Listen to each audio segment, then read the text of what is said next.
Good morning mga kainang. So, andito na naman tayo sa ating panibagong video. Tandaan nyo mga kainang, yung huli nating video ay nasabi ko doon na mag-building tayo ng 4F. Medyo natatagalan tayo mga kainang. Ito yung pagkakataon natin para gumawa ng panibagong video. Alam ko, naiinip na siguro kayo dahil matagal na nasundan yung ating video. Pasensya na mga kainang at medyo busy tayo. Meron tayong isang grupo, meron tayong tinuturuan dito para sa competition. So, wala tayong pagkakataon na gumawa. Ito, sinasamantala ko na mayroon tayong konting bakante. Ngayon mga kainang, ang wiwildingin natin. Sana okay yung ating setup, no? Gumamit lang tayo ng GoPro ngayon. Kasi nga, meron tayo isang camera pero wala naman tayong kukuha sa atin. So, mahirap. At walang cover yung ating camera, so pag natalsikan sayang naman. Okay? Siguro pagka naayos na natin yung ating. So mga kainang, hinanda ko na yung ating pang 4F plate at saka 5F. Yun ang titirahin natin ngayon. Ito mga kainang, tinak ko na, nilinis ko na, no? So papaliwanag ko sa inyo kung paano hihinangin, paano gagawin ko. At saka meron tayong 5F. Usually hanggang 4F lang tayo. Pero pagka pinagsama natin yung plate at saka 5, so bakit siya nagiging 5F? So simula sa ilalim, yan po ay overhead, no? Pagdating dito ay vertical. Pagdating dito ay 2F. So pinagsama yung tatlong position. Kumbaga sa pipe welding, 1G, 2G, 5G, and 6G. Yan po ay sa pipe. Kapag ka-fillet weld naman, meron tayong 1F, 2F, 3F, 4F, and 5F. So this is 5F. Ang 4F naman mga kainang, dalawa ang posisyon natin, no? 4F, yung T niya parang binaligtad natin. Yung 2F, ayan. Pag binaligtad natin na ganyan, 4F. Ngayon, meron pang isa, yung 1F natin, ganito, parang B, no? Pag binaligtad natin, 4F pa rin.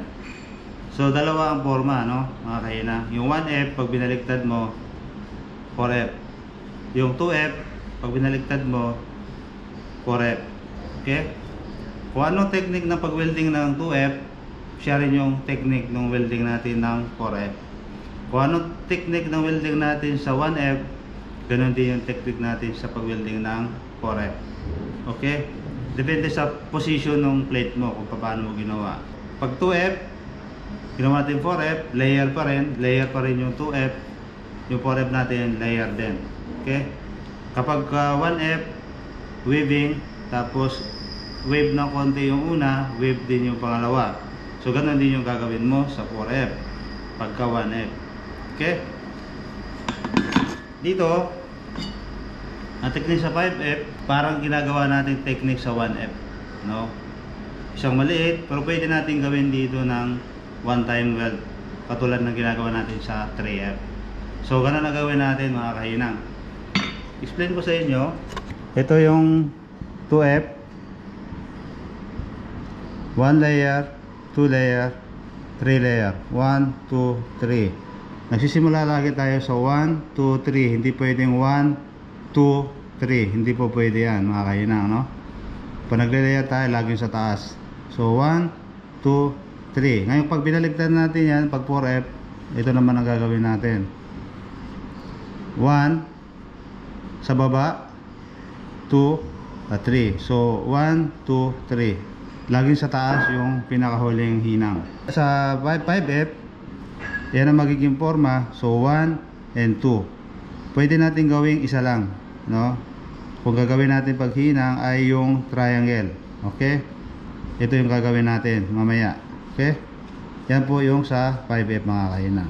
So, since meron na tayong naka-prepare na rebuildingin, ihinangin na natin. Balikan ko kayo, set up yung makina, pakikita ko sa inyo. Okay, mga kahinang, nakaset up na tayo. Nakikita nyo, ito na yung set up natin. Okay, 4F. So, hihinang tayo mga kainang. Disclaimer tayo, hindi po tayo nagmamagaling, ano? Kung ano lang po yung alam natin. Yun po ang gagawin natin, no? Mga kainan. Yun po ang sinisir ko sa inyo. Pasensyahan nyo, maingay yung makina. Dahil sadyang malakas ang ramdam niya. Mga kainan, no excuses ito. Kung ano yung labas ng ating hinang, yun na yun. So, inaamin natin na pag wala tayo practice, sadyang minsan nagkakamali yung ating hinang. So, kung ano mga resulta dito, yun na yun, mga kainan. Okay? So, katulad natin naliwanag ko sa inyo, yun na yun ang gagawin natin. Maghihinang tayo ng 4F. Ang sunod natin ay 5F. Okay, mga kainan? Okay, katulad ng technique ng 4F, yun ang din na gagawin natin.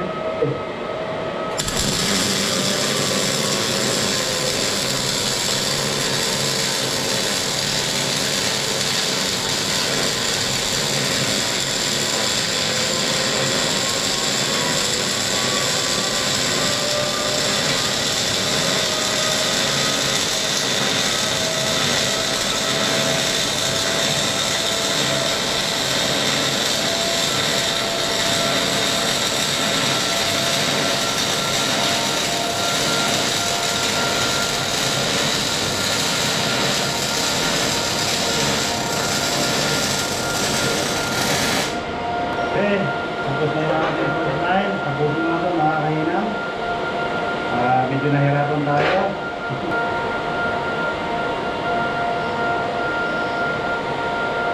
Okay, mga kahinang.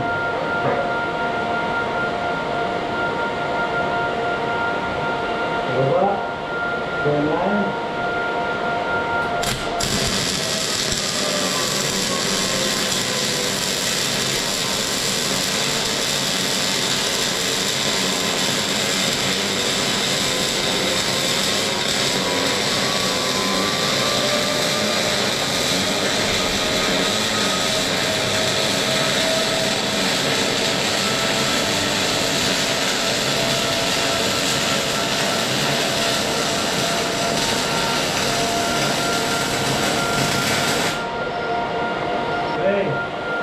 Third line, mga kainang. Ito natin.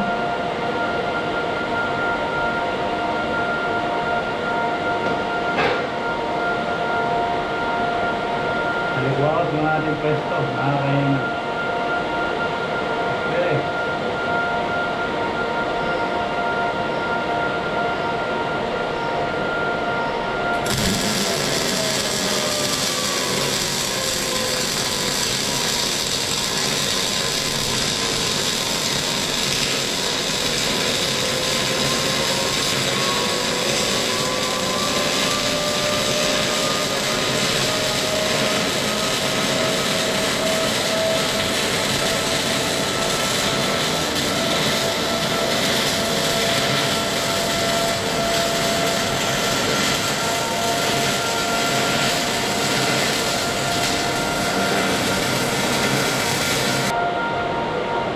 Okay, okay na.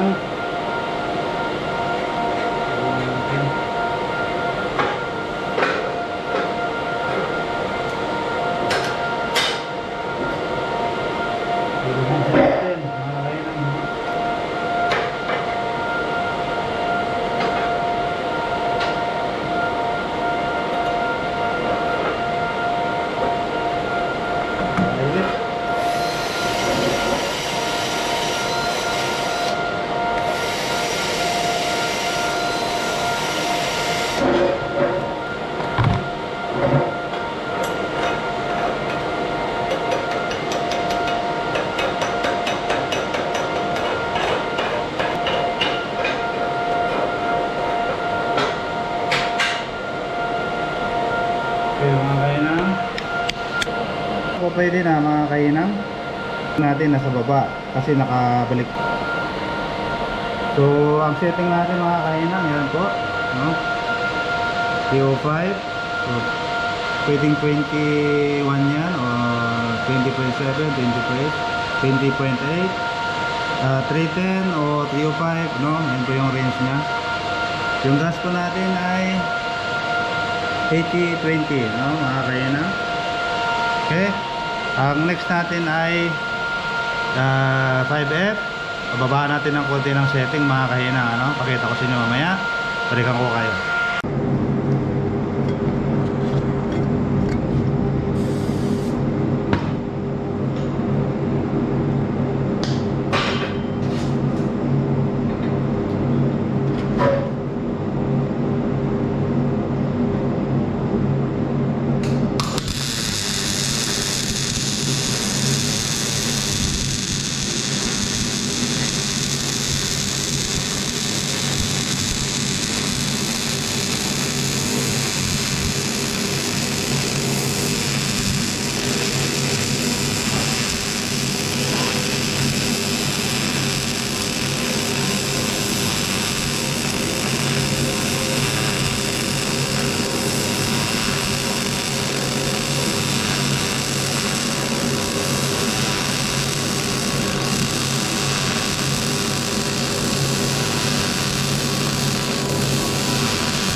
yung ating hinang. So medyo tagilid, no, ang ating ilalim. Medyo maliit ng kaunti. At meron tayo undercut, mga kahinang. Okay. So yung pwesto natin kanina, so medyo may puwang. So hindi po yan acceptable, mga kahinang. Medyo maliit yung ating hinang dito. Okay. Pagdating dito, ayos naman. Siyempre, mas madali na itong part na to. Okay. Sa kabilang side, okay, yan po yung hinang natin. Okay, mga kahinang. Ayan. So aminado tayo, mga kahinang, na kapag hindi kayo magpa-practice bago mag-tread test, mag-apply ng trabaho, kahit ako man. So, aminado tayo mga kahinang na kapag wala kayong practice, talagang gano'n, no? Hindi ako exempted sa isang hinang pagkakamali o kahit alam natin ginagawa natin, kapag wala kayong practice sa mga kamay niyo paano minang, hindi pa nagkalulo kayo, no? So hindi ibig sabihin na instructor ako o magagaling na ano kapag wala kayong ensayo. So yan ang magiging kalabasan. May party na acceptable, may party na hindi, no? Itong side na to which is kanan, no? Madaling i-control. Okay? Pagdating sa kabilang side, medyo nahirapan ako. Okay? Yan. So, hanggang dito na lang mga kahinang. Tapos na tayo sa ating 4F saka 5F. So, hindi tayo handa sa 5F, ano? Pero ganoon pa man, ginawa natin. So, hanggang dito na lang mga kahinang. Well said.